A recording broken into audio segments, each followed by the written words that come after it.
Welcome to Atrium on Air, where we deliver the latest insights and strategies for navigating the world of extended workforce solutions. Join us as our expert guests share their experiences building successful extended workforce programs, leveraging the latest in talent technology, and harnessing the potential of workforce data. Start exploring the modern world of work today with Atrium on Air. Welcome to Atrium on Air. My name's Brad Martin, Atrium's Chief Revenue Officer, and today I'll be hosting the podcast. I am joined today by Justin Lumby, who's TalentNet's Chief Operating Officer, and today we're going to have a dialogue about myths and misconceptions around direct sourcing, and just generally how the concept of direct sourcing has evolved over the years. Justin, it's great to have you on the show today. Welcome. Hey, Brad. Thanks for having me. It's a real pleasure. So, Justin, you've been with TalentNet for nearly a decade now. You've held lots of roles, tech strategy, you were Chief Product Officer, now you're COO. You've really seen this concept of direct sourcing evolve over the years, haven't you? Yeah, absolutely, Brad. I think going back, 10 years ago, so if I reflect on my time at TalentNet, and even really before that, my background previous to TalentNet was really in procurement and human resources within talent acquisition. And originally, there was sort of a basic, I guess, theory, if you will, that we could borrow many of the sort of technology and even operational strategies that exist within talent acquisition and lend them to the contingent workforce sort of world domain. But really, back then, it was a much more sort of basic strategy. We were dealing with very basic technology and even basic sort of operational best practices. Since then, it's really evolved both from a technical landscape.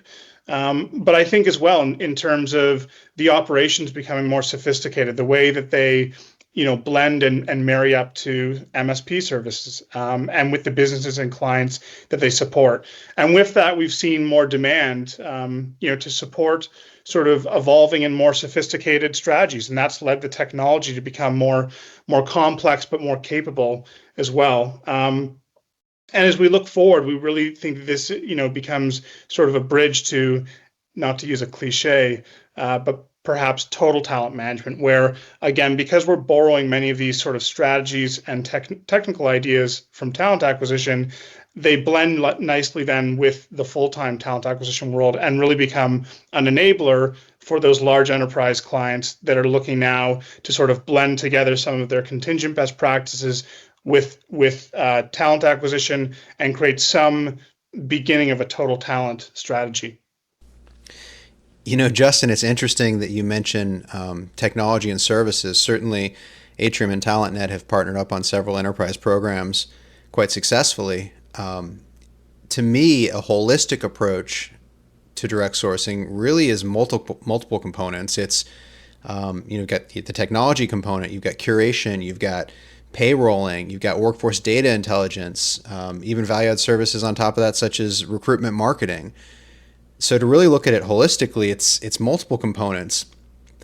But while it seems that the concept of direct sourcing has been around for quite some time, it still feels like, depending on who you ask, you get a different definition these days. I think maybe that's part of what leads to some of the misconceptions about what direct sourcing actually is. So I'm curious, from your perspective, from TalentNet's perspective, how would you define direct sourcing today? Sure, yeah, and I think that's a very valid point. Maybe just before defining it, I think that a lot of that, I guess, difference of opinion or differences in definition, a lot of that I think arises out of some of the early experimentation that was done with direct sourcing before there really was established best practices operationally and strategically, and before we had technology platforms that were sort of capable of supporting these strategies. But from our perspective, defining direct sourcing is pretty simple and straightforward. One, it's a talent acquisition strategy, generally within the contingent workforce domain, that really focuses on using a large enterprise's brand within as a key tool for that talent acquisition. Right. That there is a technical solution similar to sort of a candidate relationship management system, or even similar to an applicant tracking system within full-time talent acquisition, that is being leveraged within that sort of contingent domain. And then that you've got a sound operating strategy, which typically is referred to as a curator within this space and within direct sourcing. And that's much more than maybe just sort of a streamlined recruitment service that's sort of, searching through a database or passively looking at job applicants. It really is a partner to the business, and a capable operations and professional services company that's capable with engaging with their customer and ultimately sort of being that brand ambassador, if you will, to that corporate brand. Yeah, and user adoption is so key. Helping everyone that touches a direct sourcing program, whether it's a manager or the stakeholders of the program, helping them all understand even basic stuff like what we're talking about right now, the definition of direct sourcing, what the program's there to achieve. These are core components that everybody needs to understand, to drive the success of the program within an organization. If done correctly, direct sourcing really is the number one way to drive hard dollar cost savings within an extended workforce program. And so it's so important to get this right even after the initial implementation. Justin, there's a lot of I'd say myths or misconceptions about direct sourcing, maybe even just misunderstandings in the marketplace, just beyond the definition of it. I'm curious, what are some of the things that you see in the marketplace that are some of these myths or misconceptions, whether that's the cost to implement the program or just complexity of standing one up? Yeah, I think there's a number of myths, and I think you've touched on a couple of them there. So maybe I'll just go with the second one you mentioned, and we can talk about a few more as well. So one of them I think is around implementation. And the perceived difficulty, perhaps, of implementing a direct sourcing program and getting it right. Because again, I guess to sort of acknowledge that and maybe where that belief comes from, you are typically implementing a technology stack and integrating that into an existing technical ecosystem. You're implementing typically a new professional services partner in the form of a curation partner. So there are different aspects that you're sort of trying to bring together and marry up. But I think the perception of sort of difficulty to implement and to get right, I really think that's born out of early days in direct sourcing, where again there was a lot of experimenting going on. Today, both from a technical perspective and the roadmap to implement, that is a tried, tested, and true process now. Not to say anything is ever rinse and repeat. There's always nuances to it, right. But it's certainly something where it's a well-established process. And the same goes, and I would even say it's in some ways more important, is the implementation of the operational strategy behind that. And again, in early days, a lot of experimentation going on, and I think that led to confusion and it led to a perception of this is very difficult to get right. But now we have very established best practices, and not only that, but data KPIs that sort of back that up, where new enterprises that are looking at implementing this now, they can look at other peer enterprises across different industry verticals and really understand what they got right and how they got it right. I do think it's important though to work with a capable partner, one that has particular experience in this space when implementing, so you're not sort of going through and sort of repeating that, I guess, that period of experimentation. Yeah, it feels like one of the core tenets, the core components of direct sourcing, it always comes up every time we're talking about it, is the concept of a client leveraging the power of their brand to create these talent pools, these strong talent communities.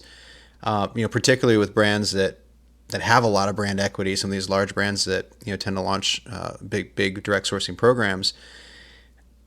I'm curious, in addition to leveraging their brand, what are some of the other ways that you would suggest a company go about helping to build a really strong talent community? Or would you like to expand upon the power of the brand concept? Yeah, I think the brand component is really important. But what I'll touch on is, sometimes maybe another myth or a misconception is that direct sourcing is a passive strategy or a relatively passive strategy. I'm going to implement this technology stack. I'm going to have sort of a white labeled talent community or portal, if you will, that active talent can engage with. And I'm just going to start sort of engaging talent and sort of bringing them on, and it's going to be that simple. And not to say direct sourcing necessarily is complex in its execution, but it is really important, again, that role of curation, that sort of operational role, that brand ambassador role, that is a very active role, both internally within the organization, so socializing the idea that you have a direct sourcing program, socializing the benefits within the organization of what that can then provide back to various business units in terms of, as you said, real hard dollar cost savings. But it's also, the much broader socialization externally to the market, right? And what you're really trying to do is create sort of a viral effect, where as you develop a larger and larger talent pool, as you have more engagement through it, you're almost trying to create a bit of an echo chamber now, where all of that sort of active talent that's come through this channel, that's very sort of user friendly to them, they felt that they had a brand ambassador sort of, as a custodian to them through the process, and using that again to sort of amplify the word, if you will, or really push that socialization out. And that is a key role of a curator that goes, far beyond just simply branding a talent community or posting jobs to, social media or job board. Right.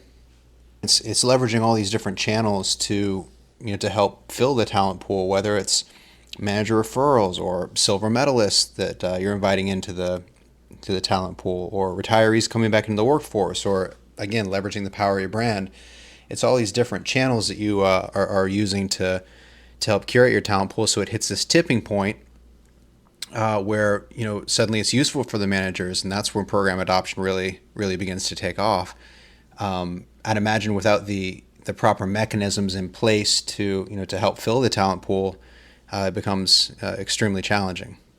Yeah, I completely agree. And a talent pool, in many ways, it's a living, breathing thing. It is something that is rich in data, which I think is a huge benefit. Yeah. In terms of sort of historical engagement trends. Have we engaged this person in the past? What do we know about them? How successful were they in previous jobs or assignments? But that doesn't just happen on its own.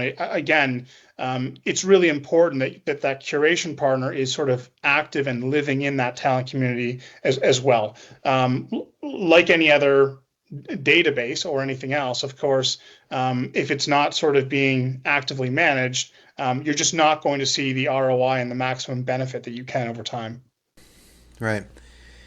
Any other thoughts on how a company might optimize their direct sourcing strategy and program? I think again, it's I would say the two really key sort of aspects that we see in some of our most successful customers. So one, again, is that really capable curation partner, and typically one that has previous experience doing this. Not to say that other organizations, aren't evolving and sort of coming into this space, but it's really going to help if you've not done this before to have a capable partner who sort of understands best practices. And again, the second piece that I mentioned before, I think, is sometimes we see a lack of socialization within the enterprise, right? And there's no understanding of that this program even exists, that this is a viable channel for me to engage labor, but also the benefits sort of to me as a business unit, and what I'm able to be provided. So I think if you can nail those two things, you're really going to sort of amplify the ROI that you have over time. Well, Justin, appreciate you joining the podcast today. We had a brief chat, but I think we hit on some pretty important topics around direct sourcing. Hopefully, some of this helped to demystify some of these concepts for our audience. Would love it if you'd stop by at a future time to join the podcast again and dive even deeper into some of these topics. I'd love to, Brad. Thanks again for having me on. This has been Atrium on Air, a podcast sponsored by Atrium. For additional information about Atrium's talent and workforce management solutions, please visit www.atriumglobal.com.